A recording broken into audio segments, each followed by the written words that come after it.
Alright, this is going to be a walkthrough for assignment 8 for Finance 351. This is a sequel to assignment 7. It's going to be based off of the data that you collected in that assignment. So for part of assignment 7, you should have found the two stocks that were assigned to you that have the least correlation. I'm not basing mine off of that specifically, so I just picked two stocks and I'm going to use those as an example. So I'm going to have here GMCR, which is Keurig Green Mountain Coffee Roaster, and over here I have Pacific Gas and Electric. I'll just pick two that I thought would be pretty uncorrelated, and it's fine because this assignment is just going to be comparing the two in your portfolio. So I'm going to take these two, I'm going to put them together in a portfolio, and I'm going to see which weightings historically would have been the best risk-reward portfolio to use. So the way I'm going to do that is I'm going to go down, and you can do in either order. It doesn't matter which stock you start with. So I'm going to start with PG&E. I'm going to go down to the tab where the name is.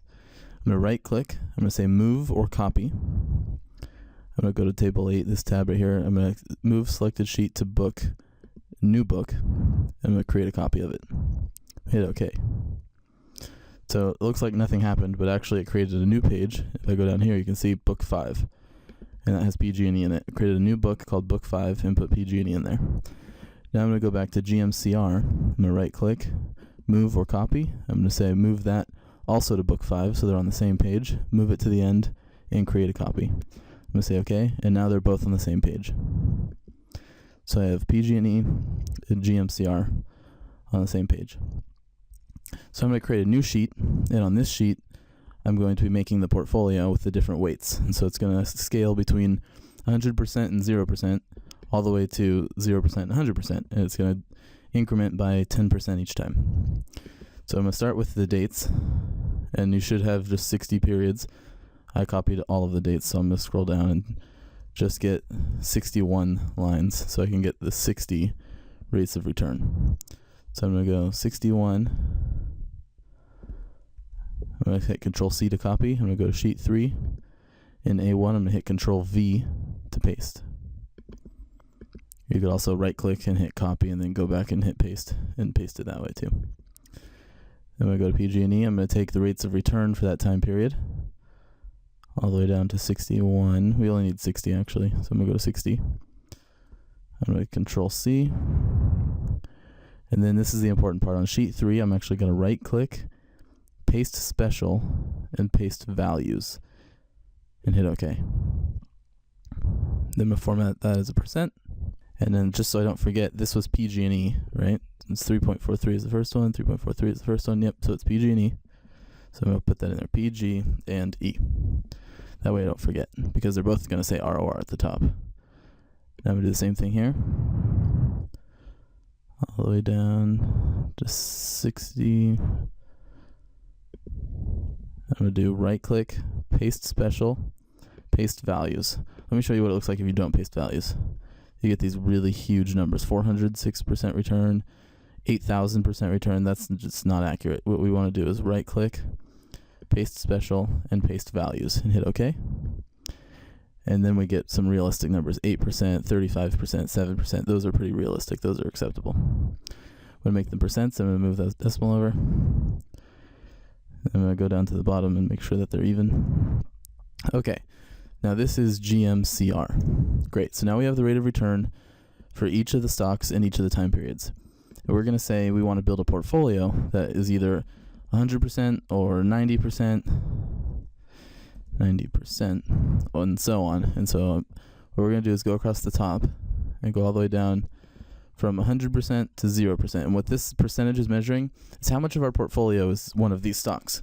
So if we have a portfolio that only has two stocks in it, and one of them is 100% of the portfolio, that means the other one has to be 0 because there's nothing left in there, right? The total portfolio has to be 100% because that's the whole thing. So we say PG&E is 100% of the portfolio. If PG&E was 90% of the portfolio, that means GMCR has to be 10%.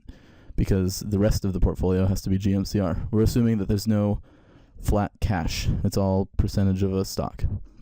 And so rather than do 100, 0, 10, 20, and so forth, I'm going to do 100, And then in the formula, I'm going to account for the other side. So that might not make sense right now, but watch what happens when I do it. we're going to say the portfolio is equal to, and then we're going to set two things and add them together. So I'm going to have the portfolio is equal to something plus something else. I'm going to say those two things are the weight of the stock, which is 100%, times the return for the first stock. So it's 100% of PG&E plus, and now I want to say there's 0% of GMCR because we have 100% of PG&E. So that means we don't have anything left to give to GMCR, so it has to be 0%. So I'm going to do that by saying 1 minus the percentage of PG&E. And 1 minus 100, 100% is actually just 1, right? If you move the decimal over, you see it's just 1. So 1 minus 1 is 0, and that's the same thing, right? Because we're looking for 0% times GMCR because that's what's left over. So I'm going to put that in parentheses, and I'm going to say times the rate of return for GMCR. And then I'm going to hit enter. And it should just give me almost the same, well, it gives me this exact same number. This one's just rounded to 4.3, and that one is 4.259. So if I make that a percentage, you'll see that it is the same as PG&E. Now this part might be confusing for someone who's not familiar with it, but watch what happens if I copy it over here. I want 1 minus 90%, which should give me 10%, because if I had 90% of PG&E in a portfolio, that means I only have 10% left over for the other stock, which means 1 minus 90% should be 10%, and it is. So we have 90% of PG&E and 10% of GMCR in this portfolio. So what I do need to be careful of is when I copy this formula over, I have the two stocks, right? The green one is stock 1, the pink one is stock 2, times the weight, which is the blue one. But in this cell, I have the weight still, that's fine. But now I'm referencing this cell and this cell. And that's because when I dragged it over, it moved those references with it.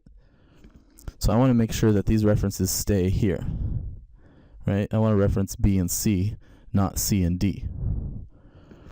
So rather than just go through and move those cells over for every number, I'm going to start at the first cell. I'm going to lock in column B and C. And I do that by finding where there's a B, and I give it a $sign, and that tells Excel to lock in. So I lock in B, and I lock in C. I want D to move because I want to reference the 10, the 90, the 80. I want D and E and F to eventually be there in this column, but I don't want to change from B and C. I want to stay in column B and stay in column C. So I'm going to hit enter. Notice that this number didn't change because I didn't change the formula. I just changed the locking of the cells. So when I drag it over now, all these other numbers will change. See how they all changed? But when I click on them, now we locked in column B and column C. So no matter where I go, they're always referencing column B and column C. And it's going to keep referencing whichever percentage is right above it. So in column L, we're referencing B and C for the stocks, but we're referencing the weight in column L. And that's what we want. We always want to move to the weight that's right above. See? Now, when we drag down, we'll notice another problem. When we drag down, this blue number comes with it. And see, instead of referencing the weight down here, we're referencing the return of the number before it, and that's not what we want either. We want to keep this one up in the weights, right? And so, just like what we did before, we want to lock in row 1. We don't want it to go to row 1, 2, 3. We want it to always stay in row 1, and we want it to only be able to move between D and N, because those are where the weights are. So we want it to be row 1, but column D through N. So what we do is we find where D1 is, which is right here and right here. There's two references to D1. And we want to not put a $sign in front of D because we want it to be able to move to D and E and F. We want to put a $sign in front of 1 because we want to tell Excel, stay in row 1. Don't go outside of row 1. You can go to any letter you want as long as it's not outside of row 1. Let me hit enter there. And so when I drag this down, you'll see that I'm still referencing D1, but if I drag this over, it's able to move to G1. It stays in row 1, but it moved from over here where it's D1 to over here where it's G1. That's okay. And so now if I drag this all the way over here and drag it down, no matter where I click, we should be in the same column in the weights and within B and C. So if I go over here, we have the weight, we have B and C. If I go over here, we have the weight, we have B and C. So no matter where I am, we should have the weight and B and C as the references. That's perfect. That's exactly what we want. And so using that, I can copy this formula all the way down using that bottom box. And now we have the return for every possible combination in this series of portfolios. So what this is D through N are 10 or 11, 1, 2, 3, 4, 5, 6, 7, 8, 9, 10, 11 different portfolios. This is 11 different portfolios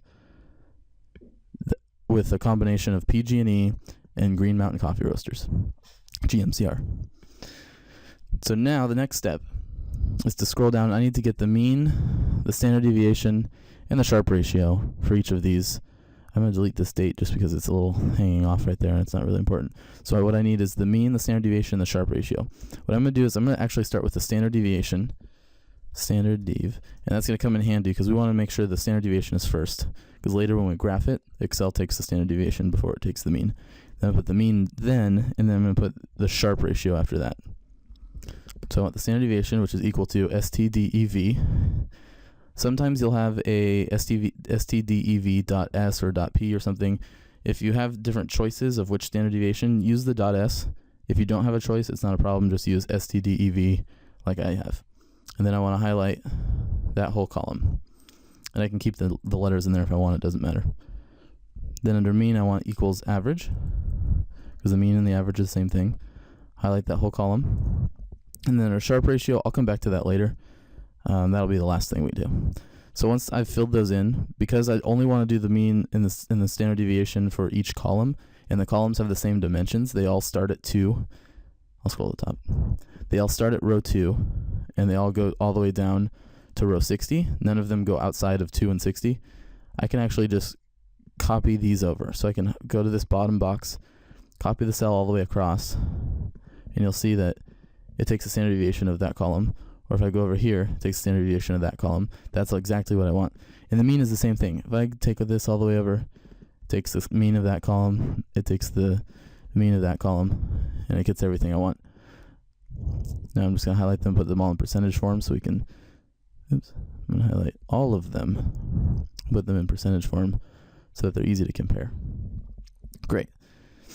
And one quick fix, we actually need to change the reference for these cells. We can't reference the first column because when we copy it over, it's going to think that 190 and 80 are actually parts of the portfolio.